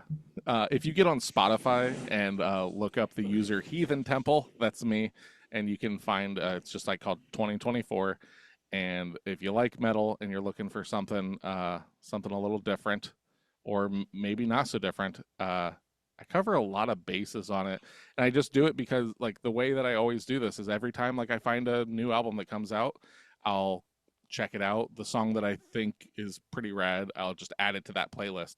So then later on in the year, like usually November, like middle of November, I'll start like going back through that list and like listening to those full albums again, Mm. and just like really going like, okay, how fucking badass was this? How like and everything, and then I try to by New Year's Eve have my top 20 of the year come out, and Okay. that's what I do. I like doing that, and I usually like I do it specifically for myself because I like going back through the years and seeing like what albums I really liked, and some of them I just completely forgotten about, and it's like that was my third favorite album that year or whatever. So it's fun. So yeah, if you look it up on Spotify, my username is Heathen Temple, and yeah, you can find that. You can probably find my other lists if you just follow that, like from last year, the year before, and stuff like that. So Okay. Yeah. Nick's the person that when we do our Spotify end of year wrap up, he ends up kicking all of our asses because of how much music Oh yeah. and podcasts he listens to all year. And I'm over here like me and Maya are the biggest losers on the list of our family for this. But yeah, it's yeah. So I average, I think it's roughly like 10 hours a day of listening to stuff on Spotify. yeah, when you're at work, yeah. Work, driving, all that Yeah. stuff. So like and it's for the most part it's active listening. I'm not throwing stuff on just as background noise. Like I'm listening to this because I want to listen to it. Mm-hmm. Yeah, I need to get back into listening to stuff a little bit more. I haven't been doing that very much recently. I guess what Nick said, I will champion this is as a movie that's been out a while. I rewatched it. We literally rewatched it last night. Nick had Oh, never seen it. oh, I didn't know that that wasn't your first watch. No, I've seen that. Oh, Oh okay. yeah, on the basis of sex about Ruth Bader Ginsburg, and it's basically just her life, and I had seen it a few years ago. I didn't even know anything about it. I just put it on, and then I was like very enthralled by it, and then it just came up again yesterday, and I was like, oh, we'll watch this because really like it. Yeah, it's basically just about her life and how she has helped with women's rights and where she started out from and all the things that she had to overcome in order to go to college. Like she was like what, the sixth or seventh year that they would even allow women into Harvard, and she was only like 9 women going to Harvard at the Wow. time, in their law program. And like a lot of and then her husband, who was a phenomenal like support system through all of this, she was also a phenomenal support system for him. And like all the story, like it's basically her early years, and then it's really great to see like what how women transpired, to fight for our rights and in all of that kind of stuff, and how she had, an integral part in that. So it was I like It, it. It's a good it was movie. good. I was surprisingly like when you turned it on and stuff. Uh, n- this I don't know any other way to say it. I was just kind of like, this is probably gonna. I don't know. It's probably not gonna hold my attention. It's basically the best way for me to describe it because I I'm not huge into like uh political dramas. Let's just put it that way, because that is Yeah. what it is. It's about lawyers and stuff like that. That's usually not something that grabs me if that's what it is full on. If it's the devil's Oh. advocate and then there's like some ooky spooky devil lawyer kind of stuff. Okay, cool, yeah. But like just being like, this is a Huh. person and was a lawyer. I'm just kind of like, I know where this ends, right? Like I know who Ruth Bader Ginsburg is. It's no shade at her. It's just one of those things of like, do I really want to watch this as a film? And it was actually really good. I was surprised. Hmm. Yep. And What's it called again, Steph? on the basis of sex. I think it's on like Netflix or HBO or something. I can't remember where we watched it on last night, but yeah, it's not a super long film either, so that always does well. And then it kind of like it's not the same thing obviously, but I like women empowerment movies that talk about women who are actually historical figures. So like the Hidden Figures movie, that Mm-hmm. was about NASA and all that stuff. That movie I watched on the airplane when we were going to Washington last year, and I'll tell you what, that's one of the best movies. That movie is so good, and I don't know why I waited so long to watch it. It was just so good. So I always like movies like that just to see where, that they don't necessarily talk about all the what women have done for programs, because that's just the way our society is. And so it's really nice to see You're like starting to see a lot chicks. more of that in Hmm. films. Like, It's so, nice, but it's been a long time coming. So yeah. Yeah. yeah, You're so starting yeah. to see you're starting to see a lot more representation just across the board and that stuff. Yeah. Mhm. So, I and agree. Cool. I'm not here to stand for it. I'm here for men's rights. And no, God, I'm just kidding. you're Anybody ridiculous. that knows me knows that. Yeah. But Yeah, Nick last night we're watching this movie and they were talking about how there's the situation in that movie was like about women or about men and men's rights being uh stepped on because of what they were focusing on for actual women because it was like Right. sexist or whatever. And he was like, "Yes, all of us men and our men's rights." And I was like, "Shut up, Nick." I Oh am a man. habitual bear poker. Yeah. Yes, If it is. anything, that is what I do. Yeah, yeah, yeah. I thought it was interesting at that time. There was like 117 laws that were uh, discrimination based on sex at that Yeah. time. Wow. Yep. So, and they pulled them all out, and I was like, wow, that's a lot. So Yeah, for and the 70s. you get to see like the government actually use computers for the first time for like this kind of stuff. It's interesting. So, Yeah, Yeah. yeah. but yeah. All right. So, okay. So we're gonna watch The Ritual, and yeah. Okay. So Not the other religious one. no, not that one. And Tasha's gonna read her first Frida McFadden book. So Yeah. I want Who, to read The Teacher. I haven't read that yet, so I've who's heard of Frida it. McFadden? Mm. She's the author of the book that Tasha's reading. Oh, She's okay. she has a bunch. She's pretty popular. She's got a lot of books out. She's also in Kindle Unlimited too. A lot of her books are so they're part of that subscription. And that's the reason why I've heard about them. So I still haven't made that jump. Still I doing know hard copies. I know you are. So One of these days. yeah. I want to watch something tonight, but I got a lot of editing to do, so I'm probably just gonna live down here. So, okay. Okay. Thanks for joining our Patreon, and you know, hopefully your money is well spent. Hopefully you enjoy these little Yes. conversations that we have. Yes. And I believe tomorrow. No, when are we recording the next episode? Is it tomorrow, Tasha? I was thinking so. Serious Pasta for Serious People, That's my episode plan. 2. So, by the time you're like, by the time the Patreon is up and running, there should be at least 2 of those, maybe Okay. 3 of those episodes. So, Cool. I just posted the first one right before we recorded. So, all right. Okay. Have a good day, everybody. Bye. Bye.